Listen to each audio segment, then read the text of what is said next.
Las infecciones respiratorias son todas aquellas enfermedades que afectan las vías respiratorias.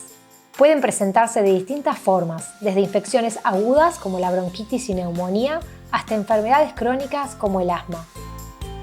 Las infecciones respiratorias, sobre todo en la infancia, se llama todas las infecciones que tienen que ver con todo el tracto respiratorio. Nosotros las clasificamos en dos tipos: infecciones respiratorias superiores, infecciones respiratorias inferiores. Entonces las superiores serían todo lo que involucra nariz, faringe, laringe, hasta tráquea, y las inferiores ya serían los bronquios, bronquiolos y la parte de parenquima pulmonar.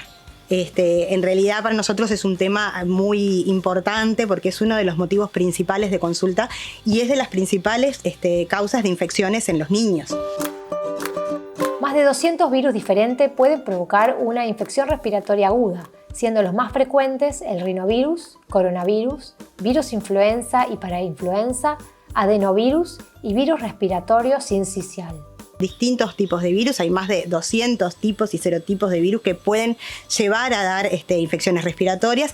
Los más comunes o los que estamos más acostumbrados son virus de influenza, que es el virus de la gripe con todos sus serotipos, para influenza, bueno, ahora coronavirus también, incluso antes había otros tipos de coronavirus, adenovirus, virus sincicial respiratorio, rinovirus, y para nombrarte a algunos, ¿tá? También depende mucho de la edad del niño, para ver el tipo de virus y lo que determine y la sintomatología, ¿no? La mayoría de estas infecciones son leves y autolimitadas. Sin embargo, los niños sanos, entre 2 y 5 años, pueden presentar hasta 6 u 8 episodios al año. Las infecciones respiratorias agudas, los niños van a tener a lo largo de su vida o en un año, por ejemplo, de repente más de 6 infecciones respiratorias en un año. Todo eso depende de la edad del niño, ni que hablar que menores de 5 años sobre todo, y la escolarización que tenga el niño. Niños que van a guardería o a jardín o están escolarizados muy temprano van a tener más infecciones respiratorias que los niños más grandes. Dentro de los síntomas más frecuentes se encuentran la tos, la obstrucción nasal, fiebre, dolor de garganta y dolor de oído. Uno de los miedos más grandes que tienen por lo general los padres es el tema de la fiebre. La fiebre elevada siempre es como el gran miedo que aparece. El no poder descenderla, que persista en el tiempo a pesar del uso de los antitérmicos, es como un gran temor. No solo de los padres, sino siempre a veces de algún abuelo que aparece en escena, ¿no? Y que, bueno, insiste con ese tema. Nosotros, el tema del ascenso febril, que persista en el tiempo, a pesar de que hablemos de temperaturas muy altas, como 40, 41, que hemos visto con frecuencia, siempre intentamos transmitirle a ellos que eso no va a marcar que, por ejemplo, el niño haga una convulsión, ¿sí? Esta consulta también muchas veces se hace vía telefónica, ¿no? Y a veces es muy difícil transmitirle la tranquilidad al padre de que, bueno, no porque su hijo tenga esa temperatura va a ser una convulsión. Y otra cosa que a mí puntualmente me gusta transmitir es que el niño que hace una convulsión febril no es porque los padres no lo cuidaron, ¿no? Porque a veces dicen también, no me di cuenta que había subido tanto y fue por eso que el niño pasó lo que pasó, ¿no? Que sabemos que las convulsiones siempre son una situación de mucho estrés en el ámbito familiar, ¿tá? Yo que frecuentemente hago mucha ambulancia, estoy acostumbrada a que el momento en el que uno llega, ¿no? Intentar bajar a los padres es como difícil. Cuando empiezan a bajar las temperaturas, aparecen los primeros casos de enfermedades respiratorias en niños. Se dan 2 factores que hacen más vulnerable a los más pequeños: el hecho de que su sistema inmunitario no está totalmente desarrollado y que están más expuestos al contagio, ya que durante estos meses los niños suelen permanecer en lugares cerrados durante mucho tiempo, a la vez que tienen contactos con infantes enfermos en guarderías, escuelas, etc. Sabemos que ciertas cosas los predisponen más, el tema de la escolarización o por la misma forma de contagio de ese virus, te va a llevar a que haya niños que están escolarizados, están más propensos, son niños que un bebé que tenés que mandarlo a una guardería, por las razones que sea, va a estar más propenso a otro que de repente se queda en casa. todos los niños en la etapa invernal suelen cursar más infecciones respiratorias, pero no es en sí mismo por la exposición al frío, sino por la exposición al virus. Generalmente son épocas en Uruguay, puntualmente, en el cual el niño está dentro de un aula cerrada con más compañeritos que pueden estar cursando otra infección sintomática o sin síntomas, ¿no? Y bueno, entonces es ese el motivo por el cual aumenta la frecuencia de las infecciones. La mayoría de las veces, la infección se adquiere por inhalación de secreciones infectadas. La aspiración de una pequeña cantidad de secreciones puede ser suficiente para causar la enfermedad, especialmente en los niños más pequeños, aquellos que tengan las defensas bajas o que estén desnutridos. La forma más frecuente de los virus más frecuentes que tenemos en la edad pediátrica se contagian por el contacto, que ellos como que viajan en pequeñas burbujitas, ¿no? Cuando la persona estornuda, cuando la persona tose o simplemente cuando habla. El niño que está dentro de un aula, por ejemplo, jugando con un juguete, estornudó arriba, vino el otro que estaba sano, lo agarró, se llevó. Bueno, eso simplemente ya podemos, ¿no?, tener un contagio. La edad es fundamental. No es lo mismo un resfrío común o un virus respiratorio a un escolar o un adolescente, como puede tener que ver, como puede ser en un menor, sobre todo de 6 meses, o en un bebé recién nacido, ¿no?, que sabemos que su inmunidad va a ser diferente también. También depende de si ese niño tiene comorbilidades o no, ¿tá? Si es un niño que ya tiene patologías previas, entonces ni que hablar que es todo diferente como te agarra en ese momento. El diagnóstico de insuficiencia respiratoria aguda suele ser clínico y generalmente no es necesaria la toma de estudios adicionales. Existen pruebas específicas que permiten identificar el germen causal. Sin embargo, estas no son necesarias en todos los pacientes y no cambian la conducta ni el tratamiento. Tenemos un niño con fiebre y aparece algún otro elemento, algún otro síntoma, podríamos decir que en algunos casos nos podríamos quedar un poco más tranquilos. Que no es aquel caso que tenemos de repente un bebé, un lactante, 4 o 5 meses solamente con fiebre, no hay ni que hablar del recién nacido, una fiebre aislada.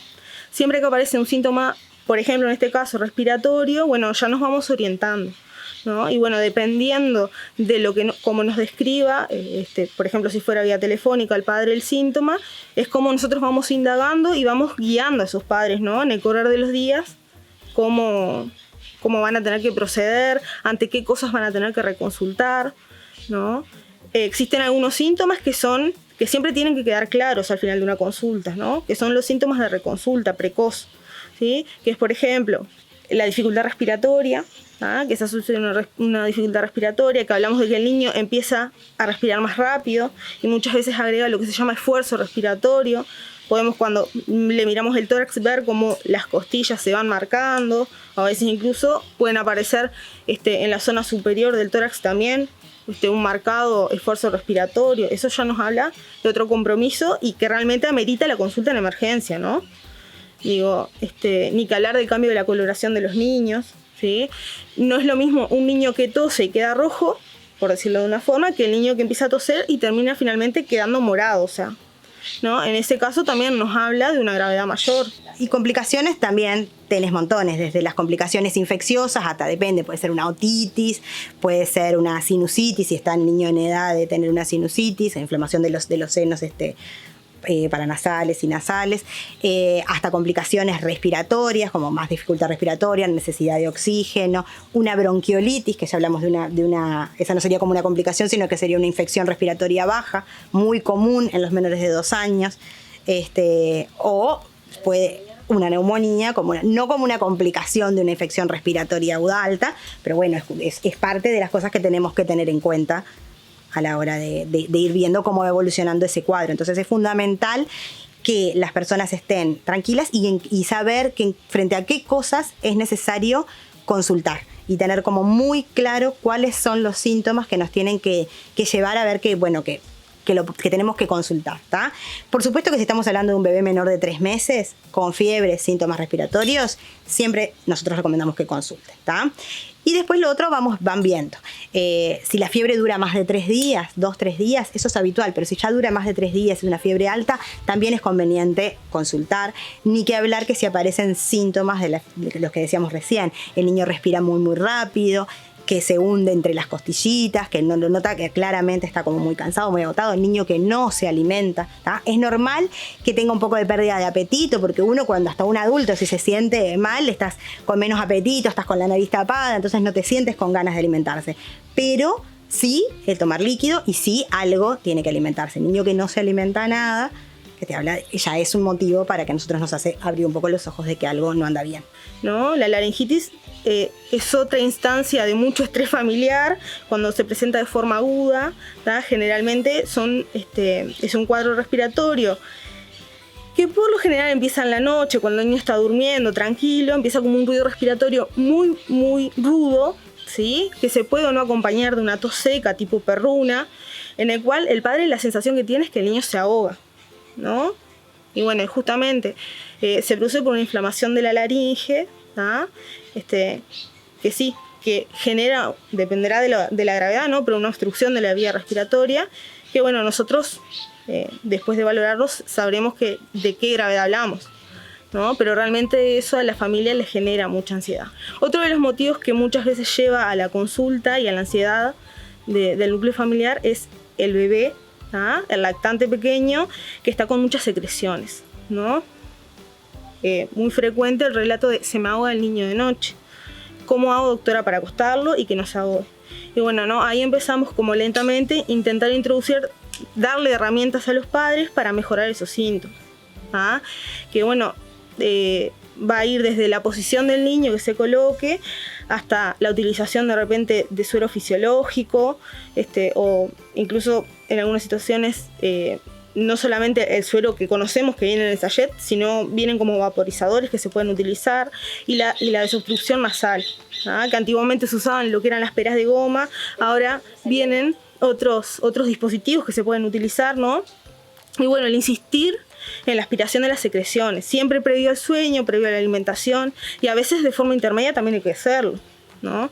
Y bueno, y sacarles ese miedo de hacerlo, porque el niño obviamente se queja, no deja hacerlo, ¿no? Y bueno, creo que eso dentro de lo respiratorio es como lo que más lleva a la consulta. En cuanto a la duración de esos síntomas, es muy variable. Generalmente sucede todo ese proceso y bueno, los niños se contagian. Después del contagio, a los 3-4 días pueden empezar con síntomas y esos síntomas van modificando, pero generalmente se dice que una infección viral más o menos te dura entre 7 a 10 días, incluso con algunos síntomas que te pueden llevar hasta los 15 días o 20, que eso a veces provoca mucha ansiedad, sobre todo el resfrío o la tos, que muchas veces pasan hasta 20 días con tos y la tos se va modificando, empieza una tos seca, molesta, irritativa, a pasar después a una tos con más flema, una tos catarral y con una duración bastante prolongada. Entonces a veces también es motivo de reconsulta sin que eso conlleve a que haya una complicación, sino que es el propio proceso natural del virus. Y lo mismo pasa con las secreciones, empieza una secreción como acuosa,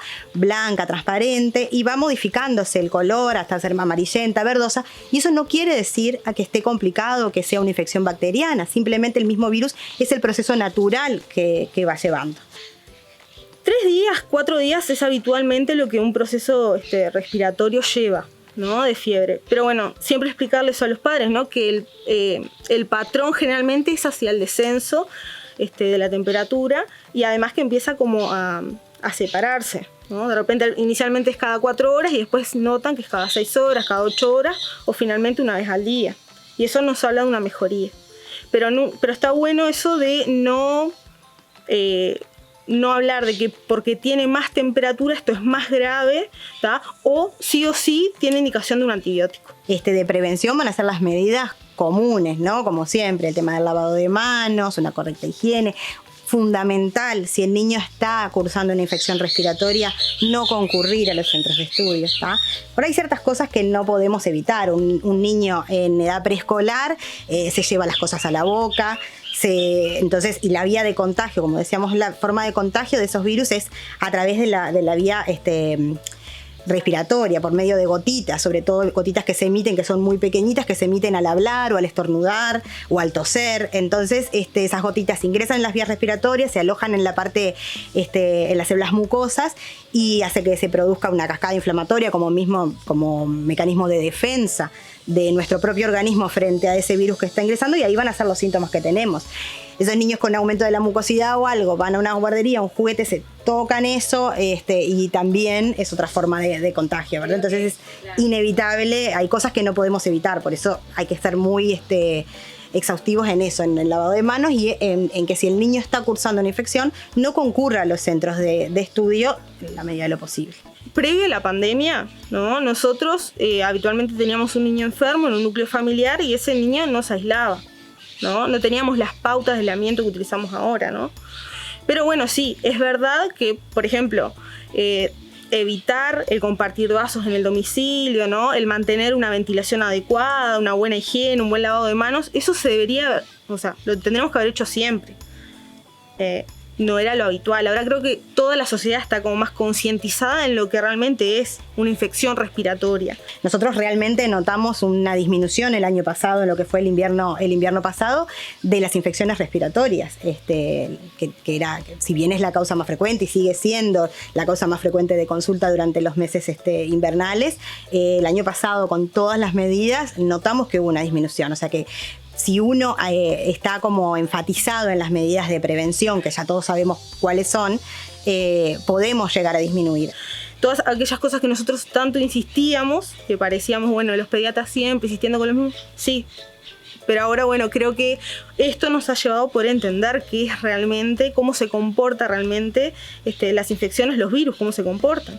Hay veces, por más que tengamos todas las medidas de prevención, es como te digo, pueden agarrar la infección y se pueden enfermar y bueno, y algunos llegan a tener complicaciones más severas, eso y las complicaciones asimismo tampoco podemos evitarlas ni tampoco sabemos qué niño se va a complicar o no, si podemos tener cierta pauta, pero no lo sabemos. Entonces, volvemos a lo que decimos.